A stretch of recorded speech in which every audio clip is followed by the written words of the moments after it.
Baik, assalamualaikum warahmatullahi wabarakatuh. Alhamdulillah, alhamdulillahilladzi anzala ala abdihi alkitaba wa lam yaj'al lahu iwaja. Asyhadu an la ilaha illallah, asyhadu anna Muhammadar Rasulullah. Allahumma shalli wa sallim ala sayyidina Muhammadin wa ala alihi wa man tabi'ahum bi ihsanin ila yaumiddin. Sadaqallah. Qala Allah Ta'ala fi kitabihil karim, Iqra' kitabaka kafa bi nafsika al-yawma 'alaika hasiba. Umi-umi yang dirahmati Allah, apa kabar hari ini? Alhamdulillah, tetap semangat, sehat walafiat, hangat, mantap. Besti. Bekas semangat, selalu istiqomah. Berarti selalu istiqomahnya mana ini, ya kan? Selalu istiqomah. Hari ini 10 Muharram Asyura. Entah bagaimana jadwal saya di Jakarta juga libur. Jadi karena saya orang yang nggak bisa diem, akhirnya saya buat bubur. Libur-libur makan bubur. Buburnya bubur Asyura. Mari kita ngaji lembur agar bisa masuk ke surga. Ya kan? Nah, insya Allah hari ini kaji kita tentang Muharram, hijrah. Maka catat dan dengar yang baik-baik karena soalnya dari apa yang saya katakan. Adanya tadi udah saya spill sedikit. Di situ ada 5 voucher 50.000 untuk belanja Muharram. Dan ada beberapa dolar. Ya, dengarkan baik-baik dan resapi tentang Muharram. Saya harus menyampaikannya sesuai dengan apa yang ada soalnya nanti ya. Dan hari ini berkenaan juga dengan Asyura, ada santunan bukan kepada yatim dan miskin, tapi kepada orang yang berprestasi. Karena miskin itu bukan prestasi. Jadi jangan kita minta ke orang karena miskin, tapi mintalah atau Allah akan kasih orang yang berprestasi. Karena prestasi itu pasti mendapatkan ajron dari Allah. Seperti tadi Mbak Waidah ya kan, karena dia bisa membacakan surat Sajadah, maka juga dia akan maju nanti untuk ikut kuis. Jadi nggak dikasih aja kuis, ada. Ya pokoknya di sini di JK yang berprestasi, yang cerdas, dia akan mendapatkan hadiah. Ya. Bulan Muharram ini kita sama-sama tahu, sudah saya share juga, mungkin sudah baca di grup dan sebagainya. Demikian banyak para nabi yang ditolong oleh Allah. Maka barang siapa yang saum siam hari ini dengan yang kemarin atau yang akan datang, yaitu tanggal 11 Muharram, itu bagian daripada orang-orang yang bersyukur kepada para nabi dan rasul. Kalau ada hari pahlawan tanggal berapa? 10 November, maka ingat dalam kepala kita harinya para nabi dan rasul itu bulan Muharram. Tanggal berapa? Tanggal 10. Nabi Adam, fatalaqa Adamu min rabbih kalimatin fataba alaih, diterima tobatnya oleh Allah. Nabi Nuh, Rabbi anzilni munzalan mubarakan wa anta khairul munzilin, diberi tempat menetap yang baik, tempat mendarat yang baik setelah terombang-ambing selama 40 hari 40 malam di atas gelombang lautan yang besar. Akhirnya diturunkan oleh Allah. Jadi ada 13 kalau tidak salah peristiwa besar Nabi ya kan, dari awal Adam, Idris nggak ada, Nuh, Hud, Saleh, Ibrahim. Nabi Ibrahim itu dia dibebaskan dari api. Kalau yang berpikir Nabi Ibrahim itu dibakar seperti api-api unggun, salah. Pernah tahu kisah tentang Ashabul Ukhdud? Ashabul Ukhdud itu adalah pembunuhan, genosida yang luar biasa oleh seorang raja yang kafir kepada orang-orang beriman. Itu dikeduk kayak parit gede, Ukhdud namanya, ya kan? Kemudian di parit itu ditaruh kayu bakar yang sangat banyak, sangat panjang. Kemudian dikasih api yang besar, kemudian didorong semua orang-orang yang beriman pada hari itu. Namanya Ashabul Ukhdud. Ada seorang ibu yang dia bawa bayi. Bagaimana ini ya? Sebenarnya gampang selamat dari api itu. Tinggal bilang aja, saya tidak lagi bertuhankan kepada Allah. Udah selesai, dia akan selamat. Ibunya sudah mengatakan, ya sudahlah, karena aku punya bayi, ya kan, maka aku akan katakan itu saja. Tapi ternyata ajaibnya bayi itu bicara. Ibu, ya kan, kalau kau mengakui Tuhan selain Allah, hari ini kau selamat, tapi nanti kau akan terbakar api neraka. Lebih baik sekarang terbakar api neraka, kau akan merasakan indahnya surga. Akhirnya ibu itu pun terjun ke dalam api. Sabul. Nabi Ibrahim itu digali tanah besar sekali, ya kan. Kemudian itu kayu dari hutan itu, ya kan, banyak sekali. Api sudah tinggi besar, dilemparkan Nabi Ibrahim ke sana. Udah nggak ada yang tahu lagi, ya kan, apakah selamat atau tidak. Tentu mati menurut mereka. Ternyata enggak. Ketika dia ambil itu, ditengok ke dalam, ternyata masih ada Nabi Ibrahim. Padahal tinggal arang-arang saja, sudah dingin. Namrud marah sekali.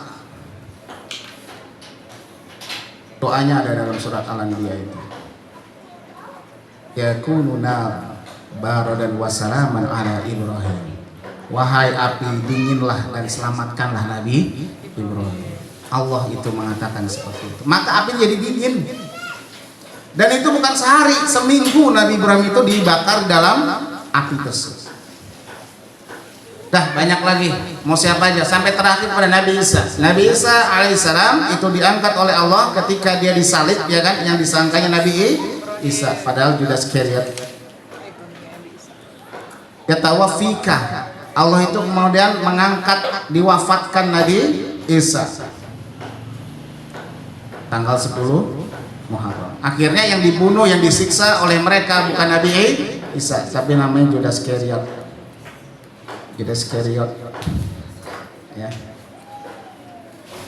Judas Iskariot itu adalah murid yang berkhianat kepada Nabi Isa. Nah, saya mau menjelaskan ada hal yang penting, karena semua kita pasti di sini mau hidup lebih baik, betul? Masa depannya mau lebih baik? Atau mau lebih buruk? Kira-kira kalau mau lebih baik seperti apa maunya?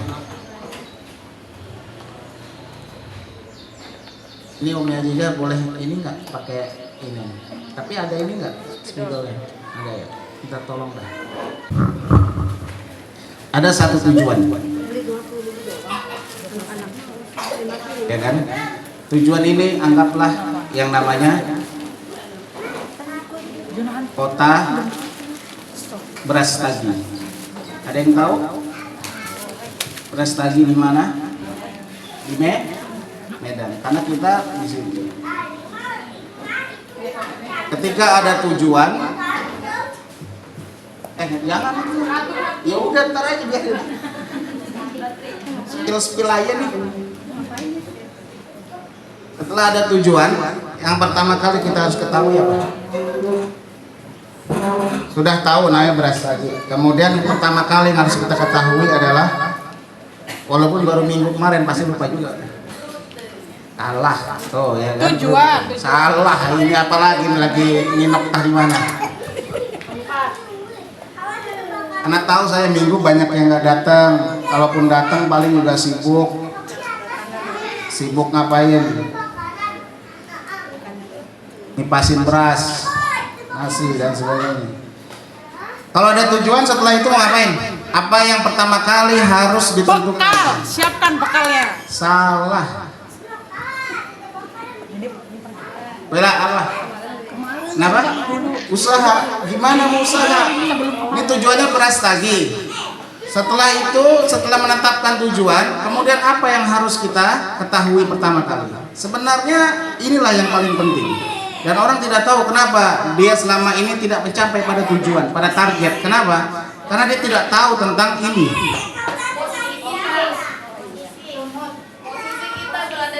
Kasih tahu sama siapa? Hari Minggu. Yang harus kita ketahui adalah posisi awal kita. Posisi A. Sekarang kita buat sebuah simulasi. Sekarang maunya kemana tujuannya? Mbak Waida mau kemana? Mbak Waida sering datang nggak hari Minggu? Kalau piket doang sih. Tujuan Mbak Waida mau kemana?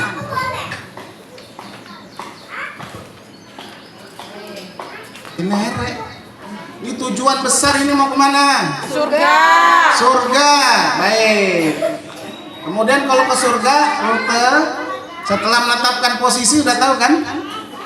Kita membayangkan Brastagi di Medan karena kita posisi di Cibarengkok. Coba kalau kita di Aceh, beda lagi kan?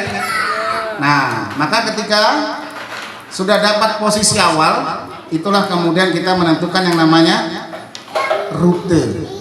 Apa namanya? Rute. Atau road map. Di sini dia. Posisi awal itu sangat menentukan. Orang bingung mau kemana, gara-gara dia tidak tahu dari mana. Mau kemana? Saya mau ke surga. Dari mana? Betul nggak? Patih, tenang Patih, sabar. Semuanya dapat hadiah. Nah, posisi awal kita itulah yang pertama kali kita harus lakukan, yaitu muhasabah. Apa Muhasabah. Coba diukur. Kita itu di mana? Kita ini seperti apa? Mau ngapal Quran, kan tujuan kita misalkan, saya simulasikan ya, mau ngapal Quran berapa juz? Al-Quran berapa juz mau ngapalnya? 30. Rencana dalam hidup berapa juz? Burodia mau berapa juz? Lemes langsung deh. Kalau sudah nggak ada tujuan, ya udah tuh, paling gampang ngambang deh. Kenapa? Karena nggak ada tujuan. Mau ngapal berapa juz? Mendingan 1 juz 1 tahun, itu jelas. 1 juz 1 tahun, atau bahkan lebih jelas lagi 1 surat 1 tahun. Mau nggak? 1 surat 1 tahun mau? Nggak mau? Mau. Nggak mau? Mau. Ya bener ya, mau apa enggak? Maunya di mana? 1 surat 1 tahun. Hah? Surat anak. Kalau sudah 1 tahun dia, ya kan? Misalkan tetapkan tujuan 1 tahun 1 juz, maka posisinya kita harus tahu sekarang bacaan kita itu sudah bagus belum? Udah bisa buat ngapal belum? Kemudian bagaimana nanti ngapalnya? Berapa hari? 1 hari berapa ayat? Kan gitu. Itu yang disebut dengan rute, road map. Nah, orang muhasabah itu untuk tahu posisi awal. Sekarang kita mau ke surga semuanya, betul? Bu Wulan mau ke surga nggak? Bu Wulan tahu nggak rutenya bagaimana? Susahnya seperti apa? Beneran tuh. Nih saya kasih tahu rutenya ya.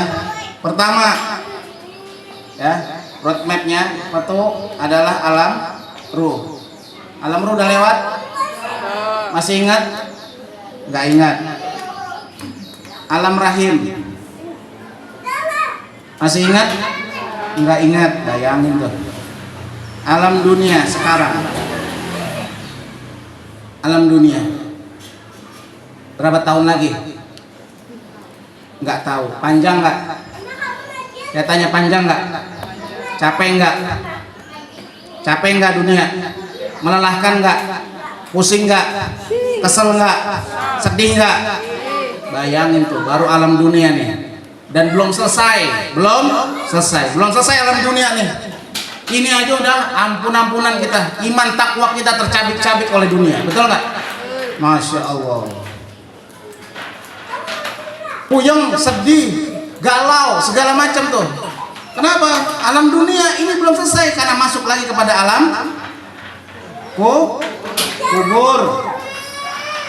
Alam dunia kita paling lama, orang Indonesia, BPS mengatakan 73 tahun. Berapa? 73 tahun itu paling tua. Paling tua. Karena saya masih 24 ya, masih agak panjang.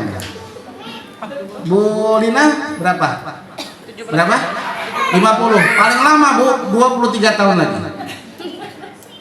Karena dunia ini adalah tempat dunia ini tempat Istirahat.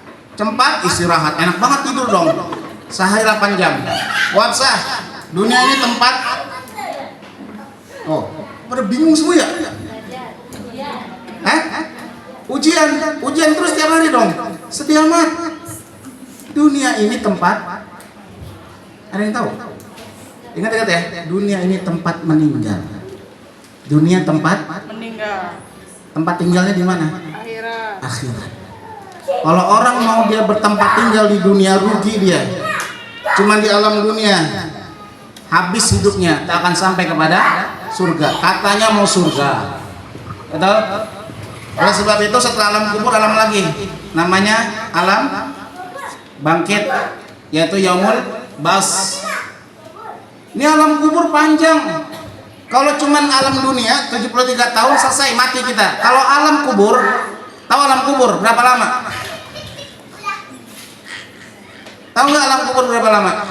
Nggak ada yang tahu. Kenapa? Karena sampai sekarang manusia di zaman Adam masih menunggu di kubur. Kapan dibangkitkan? Ketika dunia sudah kiamat, langit dan bumi semua sudah digulung, Allah baru dibangkitkan. Lama nggak tuh? Itu zaman Nabi Adam kurang lebih 6.500 tahun yang lalu masih di kuburan. Kalau itu ahli maksiat, dia di zaman Nabi Adam sampai sekarang masih disiksa. Ayo, gimana Bu Bulan? Rutenya kira-kira gimana? Makin berat atau makin indah? Makin terjal atau makin kacau? Lihat ini alam kubur kita. Kalau kita dunia main-main, ya kan? Ahli maksiat, tidak serius segala macam, masuk ke dalam kubur, kita akan merasakan bagaimana amalan soleh kita. Cuman bawa amal soleh saja, cuman bawa hafalan Quran saja, cuman bawa setiap ayat huruf Al-Quran yang kita baca, itu yang akan membuat selamat kita dalam kubur. Kalau itu nggak bisa juga dan nggak ada kita bawa di kepala kita, mau bawa apa ke hadapan Allah? Alam kubur, alam bangkit. Alam bangkit kata Allah, yauma idzi yasdurun nasu ashtatan liyurau a'malahum. Nanti kau akan dibangkitkan dengan orang-orang yang satu frekuensi dengan kamu, yang satu circle dengan kamu, yang seirama dengan kamu, yang segolongan dengan kamu. Orang-orang yang suka gibah akan bangkitkan dengan orang yang gibah. Orang yang ngaji ini akan dibangkitkan dengan orang yang ngaji. Ngaji nggak nih? Ngaji Quran nggak?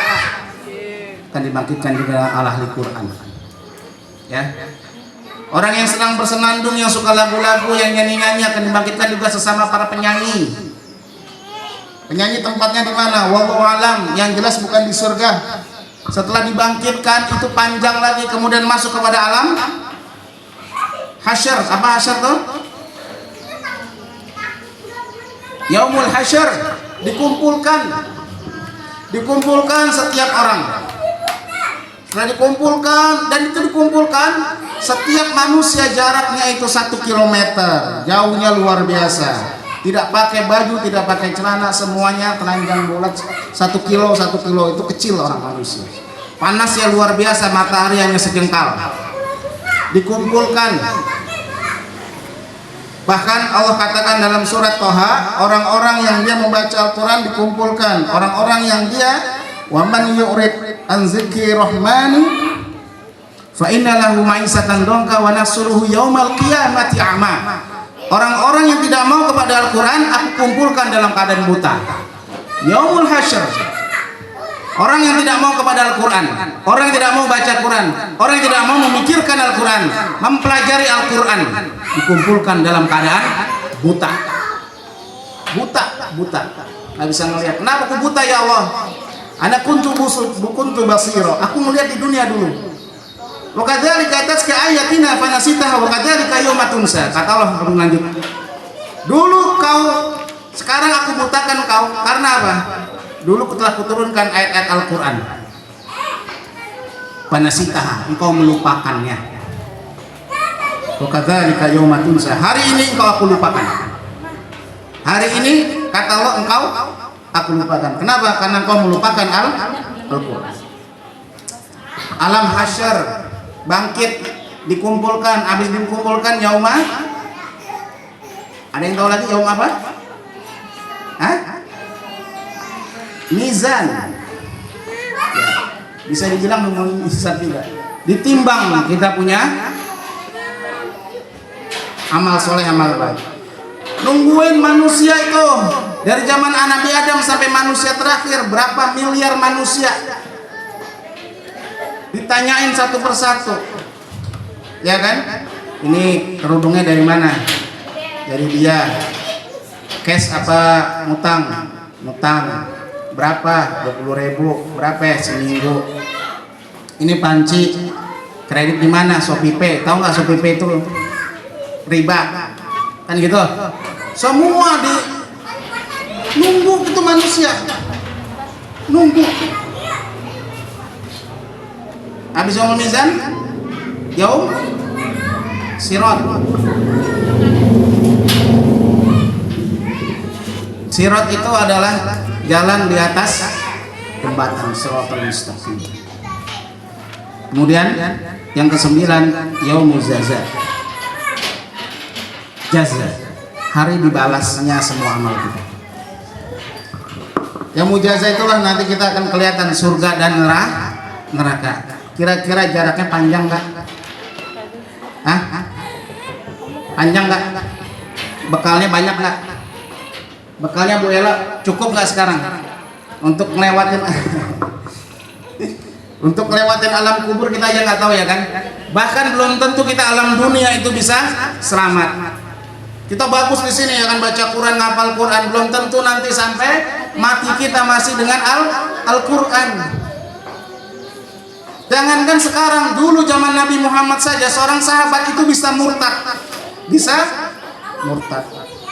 Biarin aja ya. Mungkin dia udah gak sabar mau dibagiin.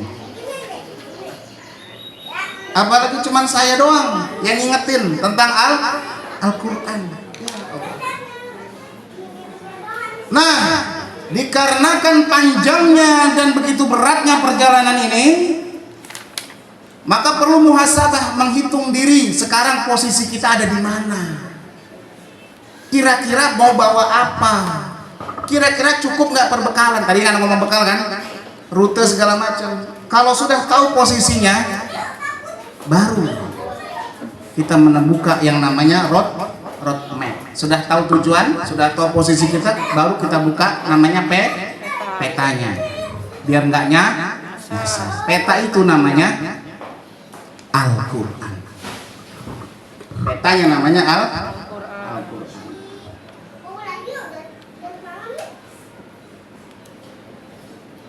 Ya kan?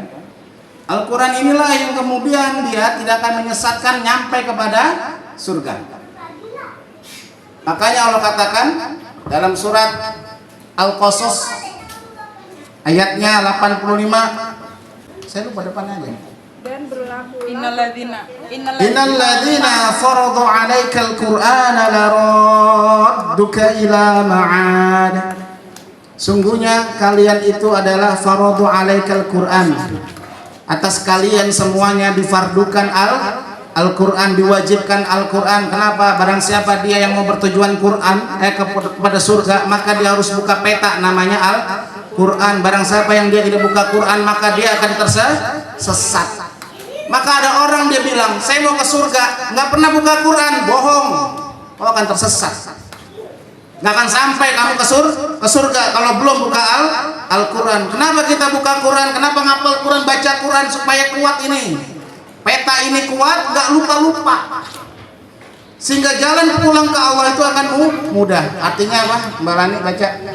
Sesungguhnya Allah yang mewajibkan engkau Muhammad untuk melaksanakan hukum-hukum Al-Quran benar-benar akan mengembalikanmu ke tempat kembali. Tuh, benar-benar akan laradduka ila ma'ad. Dia akan benar-benar mengembalikan kamu ke tempat kembali Burodiyah. Quran, muhasabah. Terus dia ada nggak kemarin? Ada nggak minggu kemarin? Ada. Udah muhasabah. Di mana posisinya alam dunia? Masih jauh nggak? Udah cukup bekalnya belum? Udah cukup belum roadmapnya? Udah cukup Qurannya belum? Udah puas cuma 1 surat, 5 surat, 1 juz, 2 juz?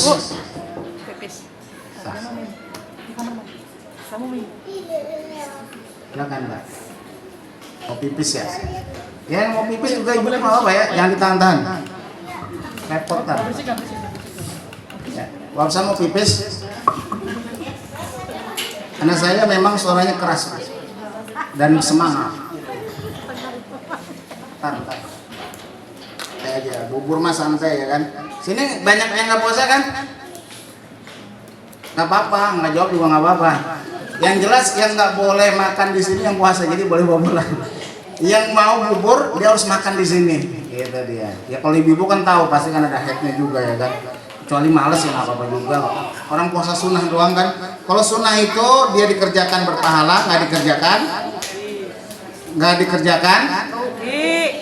hah? Rugi. Salah, nggak dikerjakan tidak bersyukur. Sunnah itu dikerjakan berpahala, tidak dikerjakan tidak bersyukur.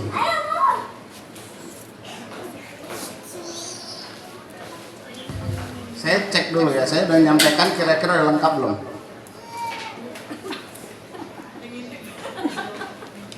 Ketika Rasulullah enggak, soalnya takutnya ntar enggak, ini kan enggak fair ya kan, soalnya ternyata belum disampaikan.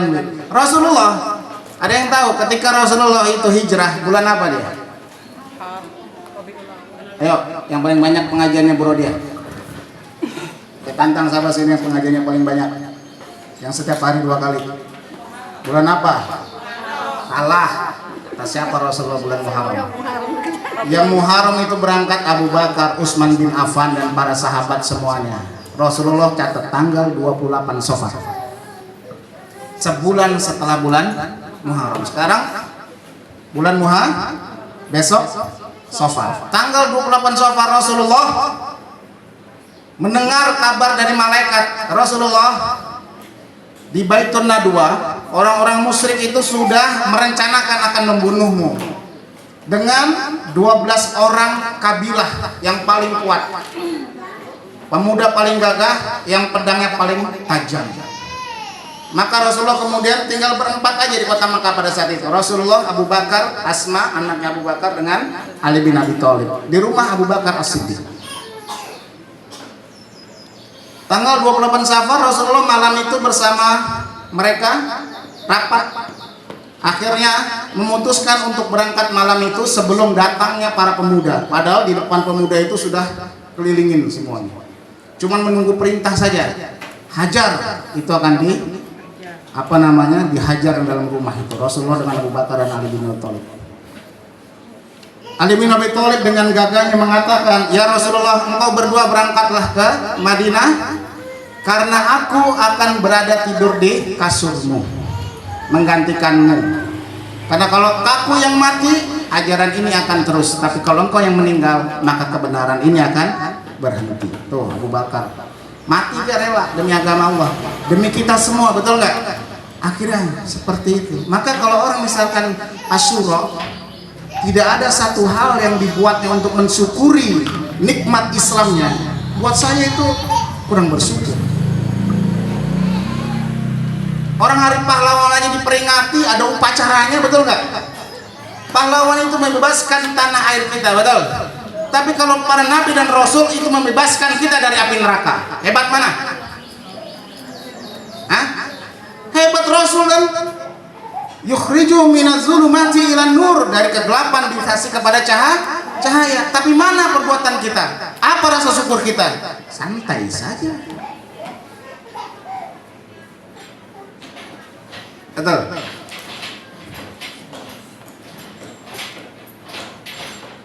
Bukannya Rasulullah itu kemudian ke Madinah, ini Madinah, ini Mekah. Rasulullah itu kemana dulu? Langsung kemari atau kemana? Langsung ke Madinah atau bagaimana? Kemana? Sebelum Rasulullah itu, dia maju tanggal 28 Safar, Rasulullah ke sebuah gunung namanya Jabal Thur. Jangan salah, Jabal Thur. bukan Jabal Dur. Jabal Dur tempat menerima wahyu. Jadi Jabal Sur itu adanya di belakang kota Mekah, bukan ke arah Madinah. Inilah berlaku yang namanya Erobo Law, hukum panah. Kenapa hukum panah? Untuk mencapai target dengan kuat dan cepat, maka tarikan panah harus kuat. Nih, Rasulullah mundur dulu ke belakang. Dia mundur dulu ke belakang, mengambil ancang-ancang. Berapa hari di sini? Rasulullah di sini selama 2 hari di Goa. Disitulah 2 hari Asma binti Abu Bakar mengantarkan makanan walaupun Asma itu dalam keadaan hamil. Ya kan? Cerdasnya Asma itu dihapus dia punya jejak, ya kan, dengan pasir, kemudian juga dengan air. Jadi jalan di. Kenapa? Dicari semua Rasulullah. 2 hari kemudian Rasulullah keluar tanggal 1 28 Safar ini. Keluarnya kemudian 2 hari kemudian tanggal 1 apa? Rabiul Awal. Rabiul Awal kemudian Rasulullah jalan ke kota Madinah dengan rute zigzag. Nih, tek. Rasulullah bukan jalan tuh lempeng tapi zigzag dia. Ngelewatin gunung, ngelewatin laut, ngelewatin sungai. Kenapa? Karena kalau di sini dijaga semua, dijaga sama orang-orang Quraisy. Maka Rasulullah itu zigzag jalannya. Kalau mau yang umroh beneran ada tuh jejak Rasulullah, ya kan, dari Mekah ke Madinah. Nggak ada jalannya, ngebelah jalan tol tuh. Jalan tol dibelah, ya kan, jembatan dibelah. Jalannya itu 2 kali lipat lebih jauh dibandingkan jalan biasa. Maka kemudian 8 hari kemudian Rasulullah muncullah dan tibalah di desa yang namanya Kuba. Desa Kuba. 8 hari, berarti tanggal 8 Rabiul Awal. Di sini Rasulullah membangun masjid pertama yang namanya Masjid Kuba. Kuba itu nama desa, ya kan? Di situ Rasulullah dan Abu Bakar berdua, ya kan? Di sini membangun masjid, istirahat 4 hari. Batri ke Masjid Kuba kemarin umroh. Siapa lagi yang umroh kemarin? Ada Bulan mau umroh? Oh iya, Bu Yuli ya. Kemarin ke Masjid Kuba. Dari Masjid Kuba ke Masjid Nabawi berapa jauh? Apa? Batri, ingat jalannya atau ingat baju-baju gamisnya? Ingat emasnya? Ingat kormanya? Ayo, berapa lama Masjid Kuba ke Masjid Nabawi?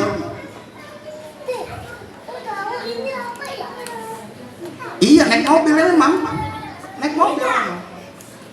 Enggak ingat? 15 menit naik mobil dari Kuba ke Madinah. Maka tanggal berapa ini? 4 hari nginep Rasulullah. Nyampe sini Kuba tanggal berapa? Kemudian ke Madinah tanggal 12 Rabiul Awal. Rasulullah berjalan, kalau naik mobil 15 menit, kalau jalan 3 jaman, 2 jaman. Maka sampailah Rasulullah di Madinah tanggal 12 Rabiul, pagi hari setelah duha. Tola'al badru min saniyatil wada. Semua penduduk menyambut Rasulullah tanggal 12 Rabiul. Maka Rasulullah dikenal dalam berbagai macam kitab-kitab. Ibnu Katsir dan sebagainya mengatakan Rasulullah lahir 12 Rabiul Awal, meninggal tanggal 12 Rabiul, hijrahnya tanggal 12 Rabiul. Jangan lupa, sudah saya sampaikan.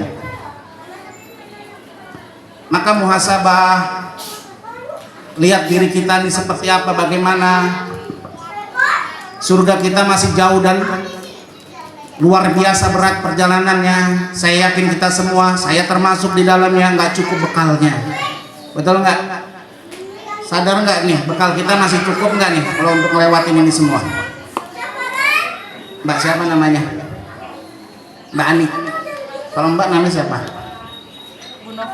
Hah? Noti. Novi. Saya baru lihat soalnya. Ada lagi yang saya baru lihat. Tuh Mbak siapa namanya? Hah? Okta. Oh, Mbak Okta. Ngomongnya tuh jangan Okta, tapi Okta. kafnya ada hamesnya, tanya ada hamesnya. Dan ketika bilang, oh, enggak begitu, enggak, itu yang benar. Kalau bahasa Arab, makanya manggilnya kakak, salah, kakak. Betul begitu, Umiyati, ci.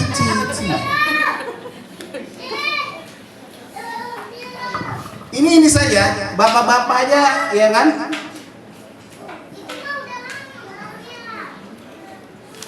Bacanya aja dah. Mantul. Coba baca gimana? Hah? Nggak apa-apa, coba mana baca. Yang dulu saya kasih duit. Saya lagi baik hari ini.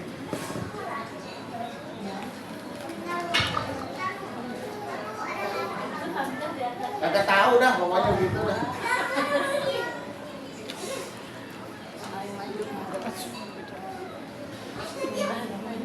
Bismillah kok, itu bacanya bukan Bismillah. Iqra. Ya kan?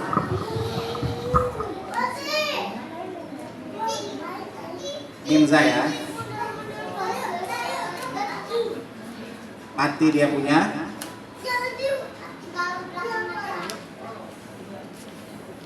Bacanya? Iqra. Semua orang yang ditanya Iqra. Kembalikan pada qaf. Iqra. Kok aneh? Bukan aneh. Lidah kita yang aneh. Makanya belajar paling capek itu belajar makharijul huruf wa sifatul huruf. Itu paling capek, yang paling ngenes. Capek gurunya, muridnya putus asa. Beneran. Kalau tadi itu gampang. Tanwin ketemu ba, ya kan? Idgham, ya kan? Itu gampang. Min ba'di, salah, min ba'di. Sekali selesai. Dot. Itu ratusan kali, betul nggak? Sampai basah muka kita. Pak, dot. Nggak usah nyembur. Slow aja, dot. Betul nggak? Hari itu belum selesai, besoknya lagi, ya kan? Nggak kena juga. Seminggu dia kagak ngaji lagi. Betul nggak? Inilah kesalahan orang Indonesia. Lidahnya bukan lidah Arab, lidah Jawa, lidah Cibarengkok.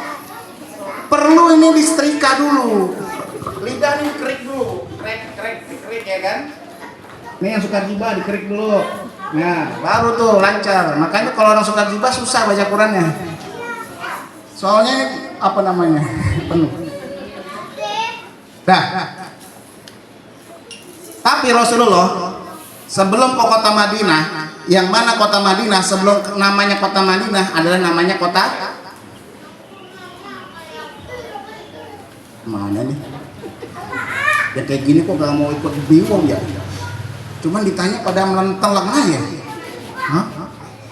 Banyak OO-nya aja. Oh. Makanya orang nanya, Bi cuma 14 orang gimana enggak? Jangankan 14 orang, setengah orang aja gua layanin. 14 orang itu udah orang beriman itu. Ya kan? Yang disampaikan apa? Ya Allah ya Rahman ya Rahim. Saya aja sampai nggak buat videonya, iklannya. Kenapa? Saking sibuknya belajar untuk mempersiapkan itu. Udah ini. Ya kita beradu dengan musik. Namanya kota Yastrib.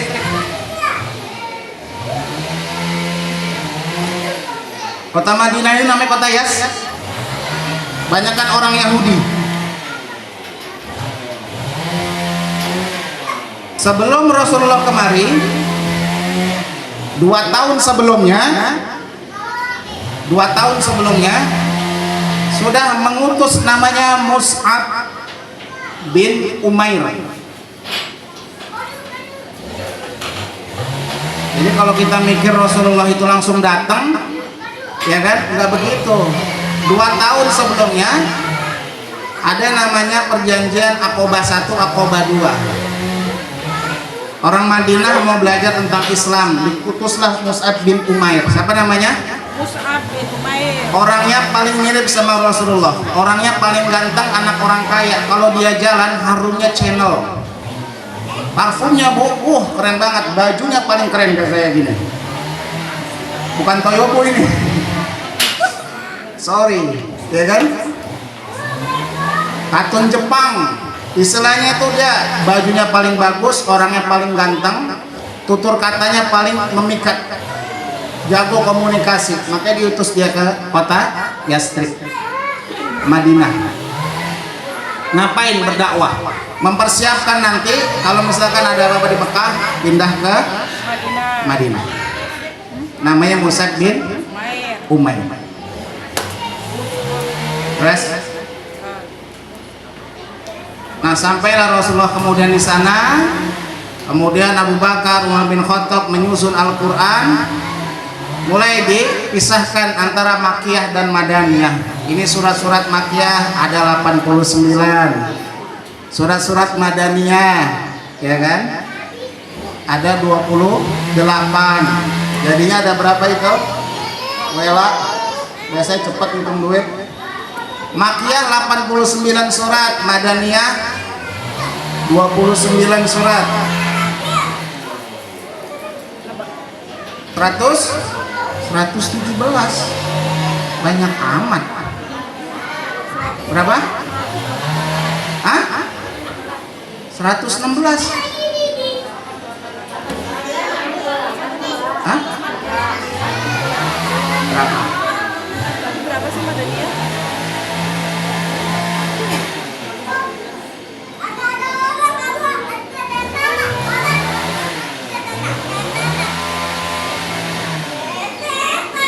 Dua 29 surat Madaniyah.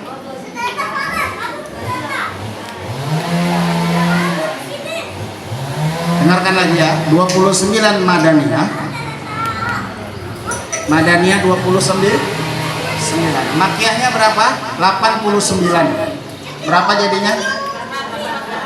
Sorry, Makkahnya 82. Madaniyahnya 29. Berapa adanya? 111. 100? Kurang 3 dong. Emang berapa surat dalam Al-Quran, Bu? 14. Pintar. Kurang 3 yang nggak masuk di antara keduanya Al-Fatihah. Kemudian Al-A'raf. Kemudian Maryam. Ini berselisih para ulama. Ini masuk mana nih? Makkah atau Madinah? 3 surat ini Al-Fatihah, Al-A'raf, Maryam berselisih. Akhirnya disepakati ini udah nih Makkiyah dan Madaniyah 3 surat ini. Ah, itu dia. Mas,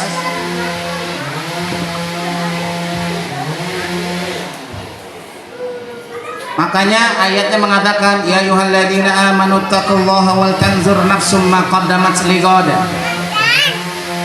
Wahai orang-orang yang beriman, wal tanzur, maka lihatlah ma qaddamat lighad, apa yang sudah engkau lakukan untuk esok hari.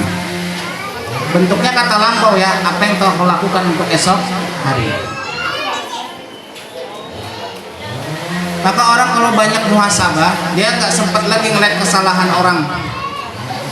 Orang yang muhasabah dia nggak sempat lagi ngeliat kesalahan orang, karena dirinya udah banyak banget. Kesalahannya setinggi gunung, ya kan? Kesalahannya sebanyak butir pasir di lautan, nggak sempat lagi nyari salah orang. Ya? Allah bilang apa? Wa mal hayatud dunya illa lahu wa la'ib wa inad darul akhirata lahiyal hayawan law kanu ya'lamun.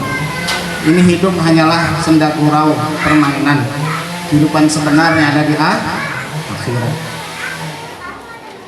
Ada di akhirat kehidupan sebenarnya. Ini hidup main-main doang nih. Ini dunia tempat Meninggal.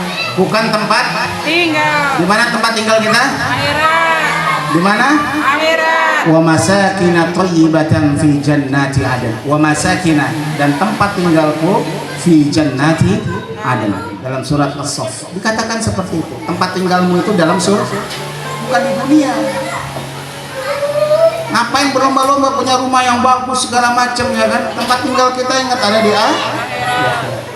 Yang kedua, setelah muhasabah, sadar nggak tuh? ya. Kemudian Hijrah. kan sudah dapat nih muhasabah, mulai pindah, mulai bergerak. Udah tahu belum bisa baca Quran, baca Quran. Udah tahu belum bisa hafal Quran, ngapalin Quran. Hurufnya belum bagus, belajar lagi. Hijrah. Setelah hijrah jangan lupa untuk 3 Istiqomah. istiqomah.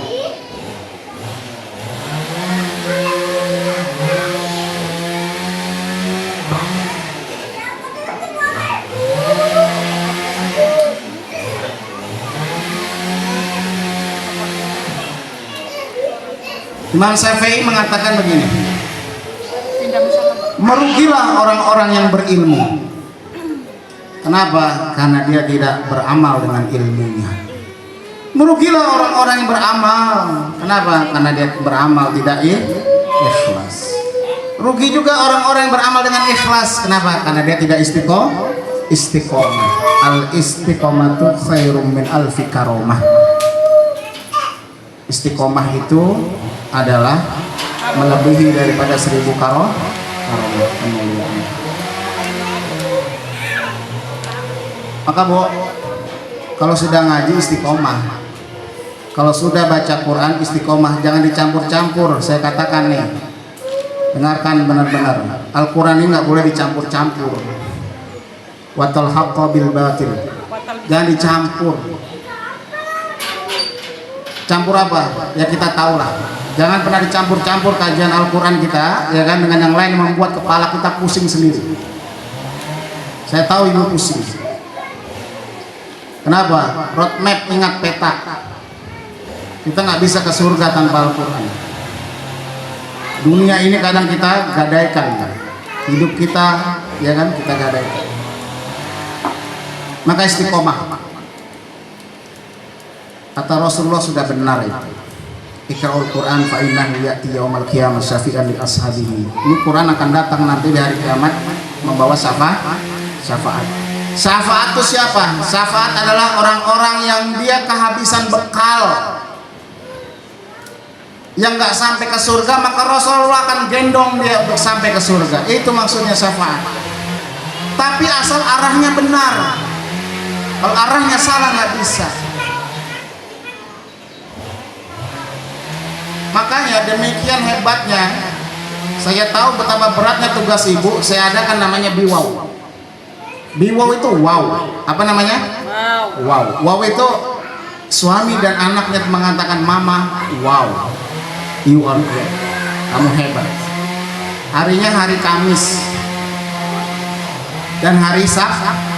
Sabtu itu adalah untuk ekstrakurikuler khusus. Apakah setiap minggu? Tergantung kantong. Kalau Sabtu itu tergantung kantong, ya kan, kayak ngundang orang luar, ya kan, kita harus bayar. Paling sebulan sekali, ya kan, public speaking, tahsin Quran segala macam. Itu hari Sabtu, kita adakan di hari Sabtu. Tapi kajiannya yang rutin hari Kamis jam 1. Saya bisanya hari Kamis, Sabtu terus terang jarang juga di rumah. Berat tugas ibu-ibu itu. Lihat itu, berat. Bawa sendiri aja susah, ya kan? Nanti kalau punya anak itu bagaimana nanti albab gedenya?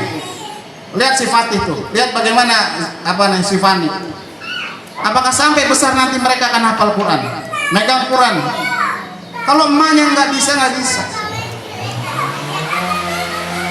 Saya buka sedikit materinya ya tentang biwaw. Pentingnya di mana? Nanti 2:30 kita main.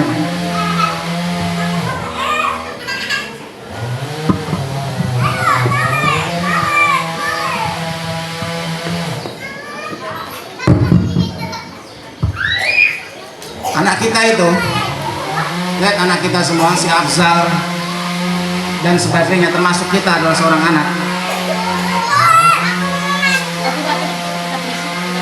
Itu dipengaruhi sampai dengan 75% dari seorang ibu. Ibu itu gimana sih? Ini ya? Ini lakunya. Ibu itu menurunkan DNA kromosomnya sampai 75%. Paling mirip anak itu sama ibu. belum tentu wajahnya. Itu kayak siapa tuh? Arsyad putihnya mirip Simut. Ruin miripnya sama Yati. Pasti Albert miripnya juga sama Jannah. Anak-anak kita itu akan mirip sampai 75%. 25%-nya bapaknya. Tahu nggak yang diturunkan oleh kromosom ibunya itu 17%? Kenapa? Karena perempuan punya yang namanya mitokondria. Ini sel yang paling kuat yang menurunkan 5 hal. Pertama, itu akan menurunkan kecerdasan. Kecerdasan anak itu tergantung dari ibunya. Makanya namanya stunting, bayi yang kurang gizi, bukan karena bayinya, tapi karena ibunya. Apa maksudnya? Jadi yang dicegah itu kehamilannya, bukan anaknya. Kalau anak udah lahir ya sudah, dia sudah jadi itu. Ibunya makan yang bagus, ya kan? Singkong rebus, itu bagus singkong rebus, ya kan? Ikan salmon segala macam. Kehamilan pertama kan pakai susu ya, susu apa namanya? Prenagen segala macam ya kan, terus kalsium, vitamin, betul nggak? Anaknya lahir maka dia akan 75% mirip kepada ibunya, kecerdasannya, ya kan? Kemudian ada behavioralnya. Behavioral genetik itu apa? Kelakuan ibunya mirip sama dia. Kemudian pola makannya. Kalau emaknya biasa suka pedas, dia suka pedas juga. Kalau emaknya sukanya manis, dia suka manis juga. Ya kan, pola makannya hampir sama, ya. Kemudian yang paling penting lagi itu dia mewarisi apa? Genetik kepada genomnya. Apa genetiknya? Itu penyakit. Penyakit ibu itu akan turun kepada anak. Yang genetik ya, genetik misalnya jantung, diabetes, ginjal, apalagi darah tinggi, apalagi Bu? Itu akan turun, menurun dia. Jadi yang unik, saya kasih tahu lagi, kromosom manusia itu ada 22. 22 perempuan, 22 pria. Sama 22 dan 22. Tambah satu lagi, satu kromosom, ya kan? Akhirnya jadi 3. Nih. Yang satu ini nanti akan menentukan yang namanya jenis kelamin. Yang 22 itu menentukan cetakannya. Hidungnya, matanya, pipinya, giginya, segala macamnya diciptakan sama Allah itu persis dengan seperti bapak dan ibunya, tapi ibunya 75%. Makanya hadis mengatakan, ya Rasulullah, kepada siapa aku berbuat baik? Kepada ibumu. Siapa lagi? Ibumu. Pada lagi ibumu, baru bapak. Bapak cuma dapat 25%, satu doang. Ibunya 3. Ilmiahnya begini ternyata, kalau mau 100%, ibunya 75%, bapaknya 25%. Maka anak kita akan tergantung sama diri kita, ibunya. Ibunya malas dia. Ibunya bodoh dia. Ibunya dia nggak mau tahu dia. Makanya bio itu ya kan, mengemas lagi. Kita mau nyontoh siapa? Saya tanya, nyontoh siapa? Kata Rasulullah, afdalu nisa'il alamina Khadijatul Kubra. Kok contoh namanya Khadijah, contoh yang namanya Asia, contoh namanya Fatimah, contoh namanya Maryam. Itu yang harus dicontoh. Lah kita mau gimana? Saya tanya kita, anak-anak kita bisa kita pegang nggak sekarang? Yang udah remaja deh, bisa nggak? Bisa dipegang. Gimana mau megang maknya kalau nggak belajar? Gimana mau megang? Sekarang masih kecil, kasih handphone ya kan, diam dia. Nanti udah gede nggak bisa lagi. Dikasih handphone aja udah meracuni dia. Ini tentang wanita, bayangkanlah. Ini satu sel ini kuat bener mempengaruhi dia. Makanya Aceng mirip banget sama Mbak Waidah. Diam gitu kan. Tiara walaupun diam-diam gitu serius orangnya. Ngikut ke gemakku ya kan. Ngapain kamu ikut? Ya ngaji aja gitu. Di sini nggak ada pengajian lagi yang murid-muridnya yang apa namanya yang remaja-remaja. Umi udah nyerah dia, susah megangnya, susah sudah. Beratnya kami ini ya kan, ketika kita mengajarkan dan memegang mereka, jangan salah, kita ini pendidik bukan pengajar. Kalau ngajarin selesai sudah diajarin, ini pendidik tanggung jawab dia. Kamu kenapa nggak pakai jilbab? Kamu kenapa kok sama cowok? Kamu kenapa pacaran? Emaknya nggak peduli. Kitanya, ya Allah, Bagus keluar deh. Kenapa keluar? Biar orang tua mau tanggung jawab. Karena kalau kami tanggung jawab berat kami. Apa maksudnya? Sama kayak ibu-ibu juga ya kan. Mau belajar Quran belajar sini. Kalau nggak mau ya sudah. Tempat lain saja, banyak pengajian sekarang. Jadi jangan nanya lagi sama aku misalkan, ini arahnya mau kemana nih? Ditanya pengajian arahnya mau kemana? Mau kemana arahnya? Surga. Hah? Salah, arahnya kuburan. Harusnya ditanya dia yang ikut pengajian misalkan 15 tahun ikut pengajian di mana? Tanya sama gurunya, Pak, ini arahnya mau kemana Pak? Saya ikut Bapak 15 tahun belum bisa baca Quran. Tanggung jawab Pak. Pernah nanya gitu nggak sama gurunya? Hah? Pernah nanya gitu nggak sama guru pengajiannya? Saya ini ikut pengajian sama Bapak 15 tahun, Yasinan tiap hari sampai sekarang saya belum hafal Yasin. Kemana nih Pak arah kajian ini mau kemana? Pernah tanya nggak? Sekarang pernah saya bilang ini arahnya begini, arahnya begini? Enggak, saya kasih tahu nih, ngapal Quran, baca Quran. Betul? Coba, nggak fair tuh. Tanya dong. Ayo. Siapa yang mau nanya sama gurunya? Ikut pengajian. Mau saya tanya sama saya datang ke rumah, saya jelasin 2 hari 2 malam. Tapi ada suaminya juga, baru jelas. Itu mananya kayak gue kayak gitu mah ya Allah. Saya bukan lagi sudah mengarahkan, saya sudah ajak, saya gendong sampai kepada tujuan sekarang. Yang tadinya nggak ngerti Quran, baca Quran ya kan, sekarang cinta Quran, baca Quran, hafal Quran. Keluarganya tadinya entah kemana-mana ya kan, sekarang hafal Quran, baca Quran. Nanya arahnya kemana? Itu namanya giring alias giring alias gilaringan. Kalau encung yang nanya, buat toyor dia. Abi, ini program bio arahnya kemana? Tatang itu sekarang udah ngapal Quran jadi imam. Lu sekarang udah hafal kafi surat-surat panjang. Ini si Rafi ngapal. Itu si itu di apa namanya pesantren. Mau ke Al Azhar, amin. Nanya lagi mau kemana? Giring, awas. Laringan. Nih, saya kasih tahu ayat yang paling mind blowing, yang tentang ini mitokondria. Betapa yang namanya kromosom ibu itu mempengaruhi anak keturunan. Kita tuh mikirnya terlalu pendek sih. Kalau misalkan anak kita cuma mikir si Noval, kemudian si Naura, kemudian si Hafiz. Enggak, beranak pinak cucu pipik lagi. Betul nggak? Buka surat Al-Hadid ayat 26.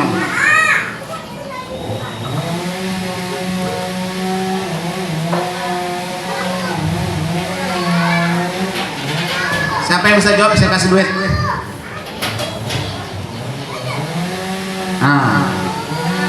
Duit cepat, lumayan buat. Jawab apa? Jawab pertanyaannya, belum ada pertanyaannya. Ini jangan diambil dia. Ambil. Datang ke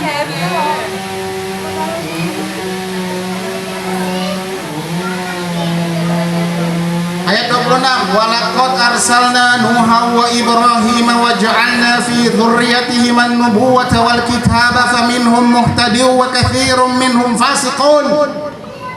Kami utus itu namanya Nuh. Kami utus yang namanya Ibrahim. Sebagian mereka adalah orang-orang yang mendapatkan petunjuk. Wa katsirum minhum fasiqun, tapi kebanyakan dari mereka orang-orang yang fasik. Dari mana coba? Nabi kok bisa keturunannya kebanyakan fasik, dari mana coba? Pertanyaannya adalah kenapa demikian? Kenapa ada keturunan dia yang baik, dapat petunjuk, ada keturunan yang jadi orang fasik? Ini pemanasan nih, cepat nih.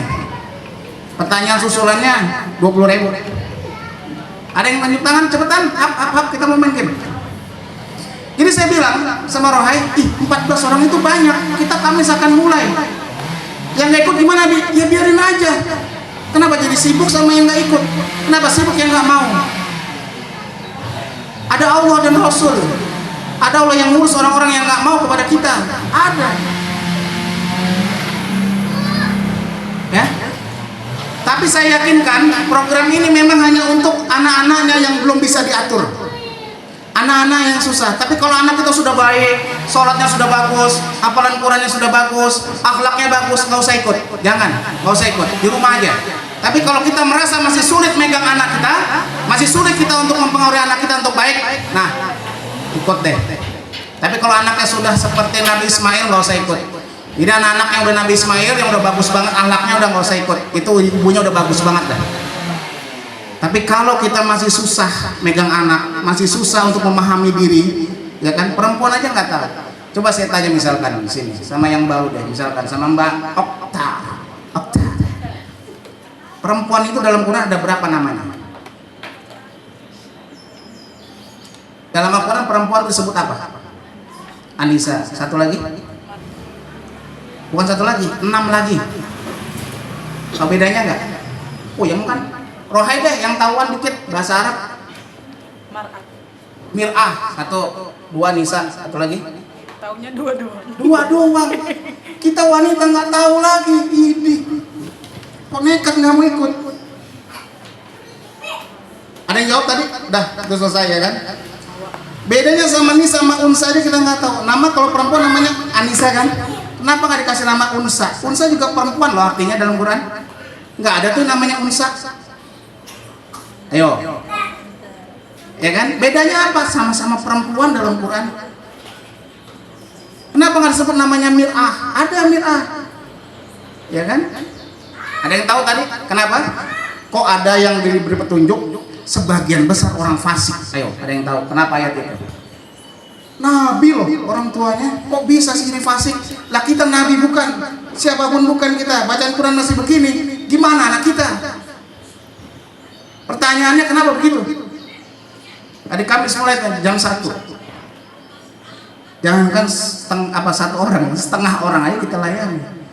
Kita itu selalu memberikan yang terbaik. Mana coba? Ininya ada nggak? Apa namanya? Booknya, materi packnya? Nggak ada, nggak bawa. Ya bindernya. Binder itu yang terbaik itu, segunung Sindur bahkan se Kabupaten Bogor. Belum ada pengajian pakai binder kayak gitu. Ada sih, cuman di Jakarta Selatan. Kemudian di Cisauk sudah. Cisauk itu 43 orang sampai saya bilang udah nggak ada lagi yang boleh ikut. Ngatot dia mau nangis, biarin aja. Ya kan? Masih ada waktu lagi dia untuk tobat kali. Di kampung sendiri 14 orang. Bagus benar. Berarti orang-orangnya alhamdulillah sudah bisa mendidik anak dan sudah tahu tentang dirinya. Tapi ditanya Nisa sama Unsa kagak tahu. Bedanya apa? Apa Mbak Novi? Bedanya? Mbak Novi ini sebenarnya kalau dalam Quran apakah mir'atun, apakah Nisa, Unsa, al-um, zaujah, atau ukhta, atau apa? Unsa. Kenapa? Hah? Bukan Unsa, lalu apa? Nggak tahu aku. Kok nekat nggak ikut? Ikut nggak? Ikut. Hah? Udah bayar belum? Siapa? Kapan saya beli mobil kalau nggak bayar pada? Mau beli mobil listrik. Dah jawab. Hai apa hai? Pertanyaan tadi apa? Iya pertanyaan tadi apaan? Kenapa sebagian besar dapat petunjuk, sebagian besar kurang fasik keturunan para nabi? Nabi loh. Bapaknya nabi bukan? Suami nabi? Bukan. Coba ya, Bi. Iya. Karena fasik-fasiknya seseorang itu karena ridhonya Allah. Jadi ya fasik itu mungkin yang namanya nggak ridho. Ya kan? Menjawab. Kita punya masalah. Iya nggak apa-apa. Tapi saya kaitkan kepada mitokondria berkaitan dengan kromosom, berkaitan dengan masalah kromosom DNA manusia, bukan masalah ridho tidak ridhonya Allah. Karena Ibrahim istrinya siapa tadi Nabi apa Ibrahim? Mana? Yang tadi fasik. Nabi Ibrahim fasik, keturunannya. Keturunan Nabi Ibrahim itu Nabi Ismail, Nabi Ishak kok. Yang itu ya. Hah? Karena istrinya Nabi Nuh. Wah ini pintar ada ceban. Iya. DP dulu nanti banyak. Ya, karena istrinya Nabi Nuh nggak. Nabi Nuh itu istrinya kafir, keturunan ya kafir. Kenapa? 75% dipengaruhi sama ibunya. Kalau ibunya kayak begini ngeri nggak? Ya kan? Makanya bapak itu masalah iman segala macam yang dijaga ini dia. Asal istrinya masih dia beriman bertakwa, keturunannya insya Allah kan bagus. Makanya Rafli santai aja dia nggak ngaji, yang penting Roy ngaji. Kan dia ngomong. Ya malam masa ngomong dia waktunya ngaji. Fli, kemana Fli? Gitu kan. Dakwah. Yang penting rohainya masih. Itu dia. Paham maksudnya? Ini mind blowing itu ya kan. Kok keturunan Nabi wa kathirum, kebanyakan dari mereka orang fasik. Anak Nabi Nuh itu Ham, Samit ya kan, kemudian Kan'an. Yang beriman hanya Sam saja. Kemudian lahirlah bangsa Arab dari Sam itu, Semit. Selain itu adalah orang-orang kafir. Kebanyakan dari itu orang-orang kafir dan fasik. Bayangkanlah, ini genetiknya, behavioralnya itu akan nurun ke anak.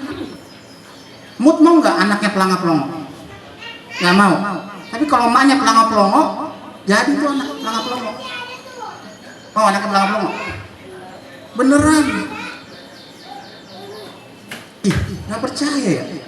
Biologis, biomolekuler membuktikan ya kan? Al-Quran pun perkataannya seperti itu ya enggak? Lalu kita mau apa?